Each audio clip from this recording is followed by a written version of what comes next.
It is Ashley Fissioning from Notjustboxing. I'm with Coach Vincent Parra. How you doing? I'm doing good, brother. How you doing? Yeah, good, thank you. Good. What a weekend of boxing, huh? Wow, man. What a weekend.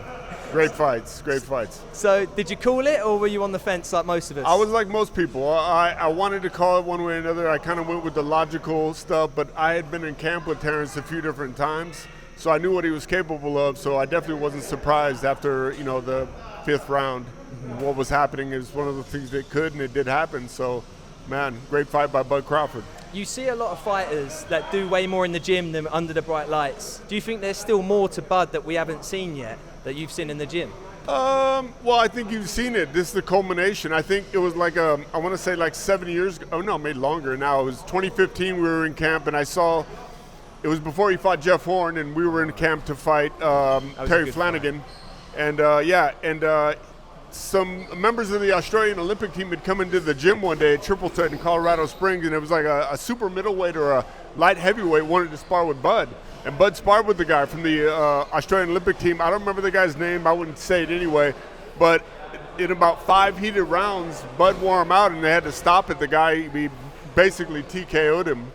And he was a big dude, albeit an amateur.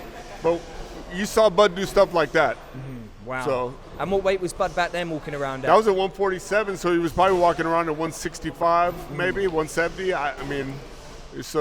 But he always been the strong dude. He's grabbing everybody, wrestles everybody in camp. So I've seen him even like deadlift, like without even warming up. Like I think it was like 240 kilos or something. He's a real athlete, and he's a real great. So it's a good time, and it's great to see him do that. Are you happy to see him finally get the respect? For sure. I think the boxing public has always given him, the insiders, we've always given him his props. But sometimes you gotta beat the man to be the man, and he did that. And what's next for him? Whatever he wants. I hope a long vacation. He has a big family, and I know he's about that. And whatever he wants. I hope he can get some big paydays and maybe move on to the what do you call it? The celebrity circuit. You know what I'm saying? Where he's doing Elia Tapuria, right? Yeah, something like that. Whatever, So Bud can do whatever he wants. He's gonna go into Canastota when he's all done, and kudos to him, man, and his team. They did a hell of a job. So Riyadh season are trying to put on the biggest events every time, right? What is the biggest fight for Bud now, and what's the biggest fight for Canelo now from a fan perspective? Well, I think Canelo, the biggest fight for him, would probably be Benavidez. But obviously, Benavidez is up in a different area. And you got guys like Hamza Shiraz as well, who's proven his worth, and he wants a shot. So do you like Shiraz? I do like Shiraz. I like him. I like his trainer, Andy. I don't know why I forget his name, man. Andy Lee, yeah. Andy Lee, he's a great guy, great puncher. Himself, he was out of the Kronk system. You can see that rubbing off on the kid. Big, long kid with a big right hand and left hook. So I like Shiraz, and look, all that money is going to create big fights because guys cannot deny it.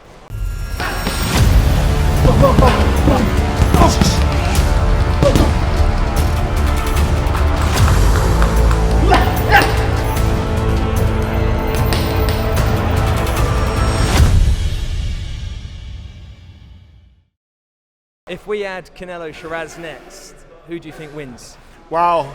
I'd still go with Canelo. I mean, Shiraz he's on the uprising, but I think for Canelo, he'd want to get him now rather than a fight or two later because, Canelo's not getting any younger as well. Mm-hmm. And for Bud, what's the biggest fight? Wow, that's a great question.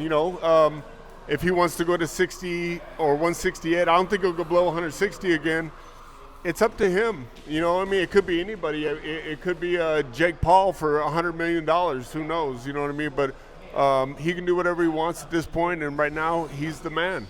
In terms of legacy, obviously, he's not touched the middleweight division yet. Would it make sense doing the 160 and trying to get all those belts over the next 1 to 2 years? Or maybe defend at 168? You made a good point earlier about all the work in camp, and the camps are always harder than the fights, no matter how hard, and Bud makes it look easy, but it's just going to come down to how his body feels. If he still feels good, he's always taking care of himself, and he wants to go down to 160 and leave a legacy that'll probably never be beaten again. I mean, Yeah, you can, but there's not too many Canelos at 160 from a brand standpoint. So I think it'll just be something that if he wants to do it, he wants to do it.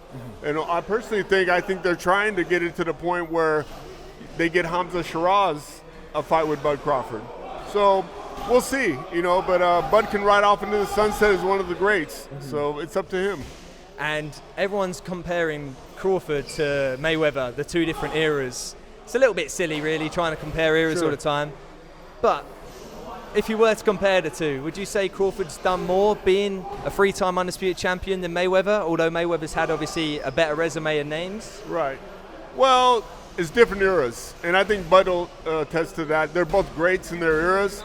I think when Bud asked about who he'd fight, he'd want to fight Mayweather at 147, because at 135, Floyd was a bad boy, you know what I mean? So I think in both of their own respects, they're both greats. It's hard to pick one. Who would win? At 135, I'd go with Floyd. At 147, I'd probably go with Bud, because he is the bigger man. But if they were in the same eras, Mayweather would probably have him come down to sweat down to 143 or something to fight him, you know what I mean? But at 135, I think I'd learn more towards, Pretty Boy Floyd.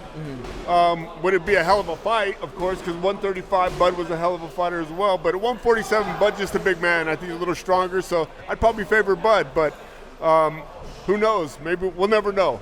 So it's always great to talk about. It's a great topic. Lastly, did you watch Billy Martinez? I did. Man. You know what? It was a great fight by him, Billy, because I think if he would have gave that guy any room from the get-go, he would have got picked apart like he started to towards the end of the fight.